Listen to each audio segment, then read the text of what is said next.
peut-on conseiller à une personne qui souffre de douleurs chroniques? Nous avons évoqué sur une précédente vidéo ces maladies qui rendent la vie infernale, ces pathologies du système nerveux, notamment la fibromyalgie. Et donc nous allons essayer d'évoquer aujourd'hui les solutions que l'on peut proposer.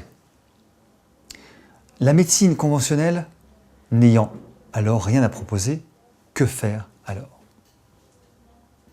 Eh bien, fort heureusement, il y a beaucoup à faire.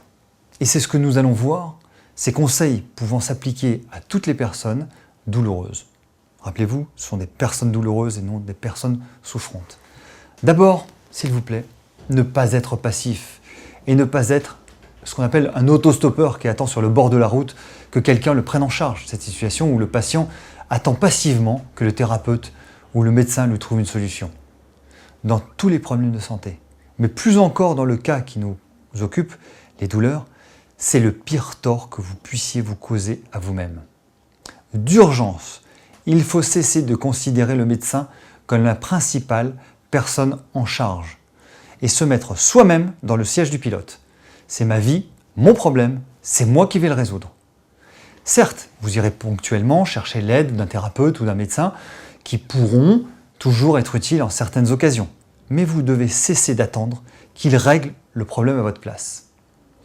La force qui est en chacun de nous est notre plus grand médecin, disait un grand médecin, Hippocrate, il y a plus de 2500 ans. Il se déclarait d'ailleurs incapable de soigner des personnes qui n'avaient pas décidé de se guérir. C'est une question de réalisme.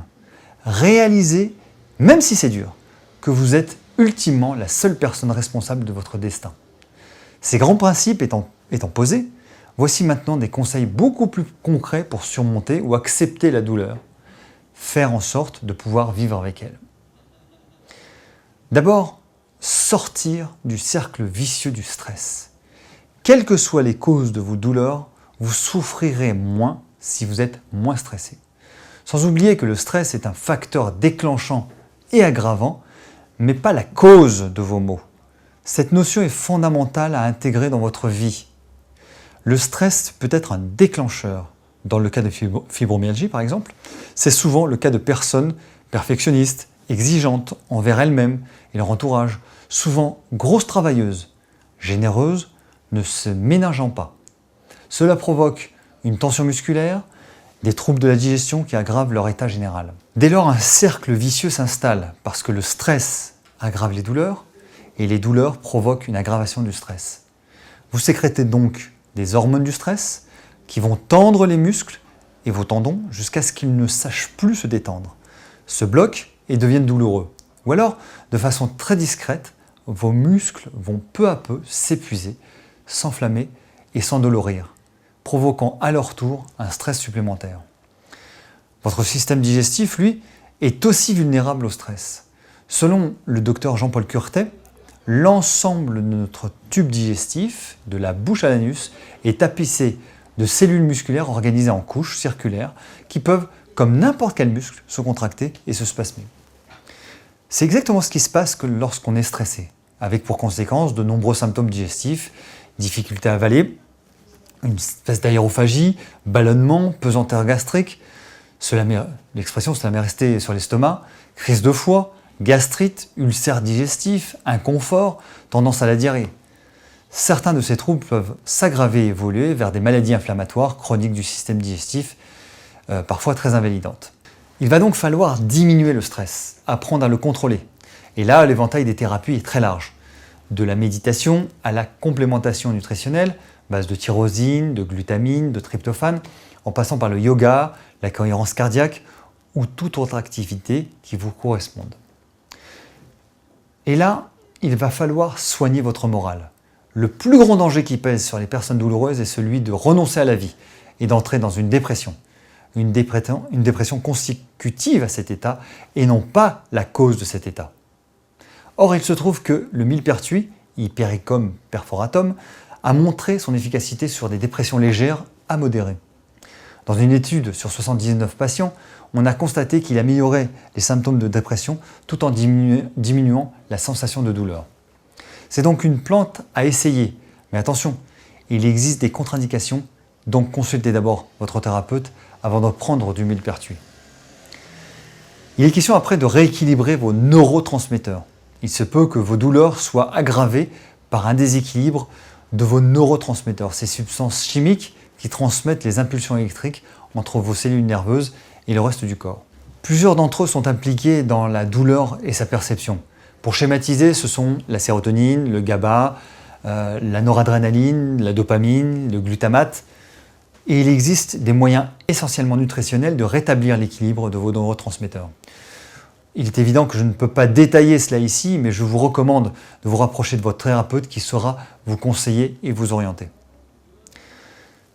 Il y a aussi une piste assez intéressante, c'est la piste des intolérances alimentaires. Elle est tout à fait envisageable chez certaines personnes. La barrière intestinale devient poreuse, perméable, et laisse passer de grosses molécules qu'elles devraient en principe filtrer. Cette porosité se développe suite à une inflammation de la paroi intestinale.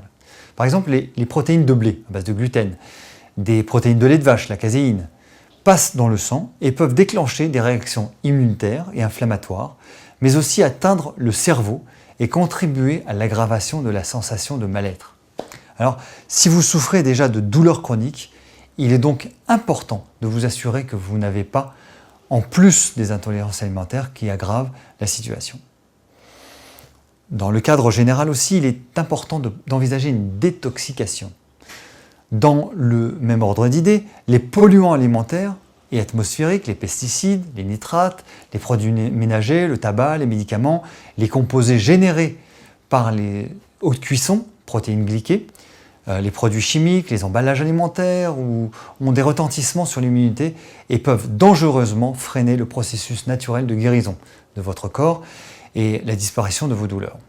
Une cure de détoxification peut vous permettre de soulager vos douleurs bien plus vite que l'évolution précédente ne pouvait vous laisser penser. Une notion aussi à intégrer dans votre vie quotidienne, c'est l'exercice physique. Les douleurs, y compris les douleurs articulaires, ont tendance à diminuer lorsque vous faites de l'exercice physique. Cela paraît contradictoire, le réflexe étant en général de bouger le moins possible pour diminuer la douleur. Mais en réalité, faire du sport provoque la sécrétion d'endorphines. Ce sont ces fameuses hormones qui diminuent la sensibilité et surtout augmentent le débit sanguin, permettant à une facilité et l'oxygénation et l'élimination des déchets. Choisissez bien entendu une activité d'intensité modérée, comme la marche, le vélo d'appartement, la natation et la danse de salon par exemple. Des résultats très positifs ont été obtenus lorsque les patients ont fait de l'exercice dans un bassin d'eau chauffé par exemple. On peut aussi mettre à profit une cure thermale et un séjour à la mer. Il faut être patient parce que les améliorations sont ressenties surtout à partir de la 8e semaine et vont crescendo jusqu'à la 20e semaine. L'hypnose thérapeutique est de plus en plus associée aux traitements médicaux traditionnels. Et si vous ne l'avez pas essayé, le moment est peut-être venu de le faire. Dans l'hypnose, le patient est guidé par l'hypnothérapeute pour répondre à des suggestions. Une branche de l'hypnose, qui s'appelle l'imagerie guidée, permet de conduire le patient à imaginer une réalité interne en l'absence de stimuli externes. Le but est donc de modifier les sensations. C'est une technique qui a fait l'objet de 6 études cliniques dans la gestion de la douleur de la fibromyalgie. Ces études montrent que l'imagerie guidée est efficace pour diminuer les sensations douloureuses. On ne sait pas si les autres symptômes de la fibromyalgie sont réellement améliorés, car en fait les résultats sont difficiles à interpréter, car très subjectifs. En résumé, prenez vos douleurs en main et ne laissez personne la sous-estimer. Bon courage et à bientôt.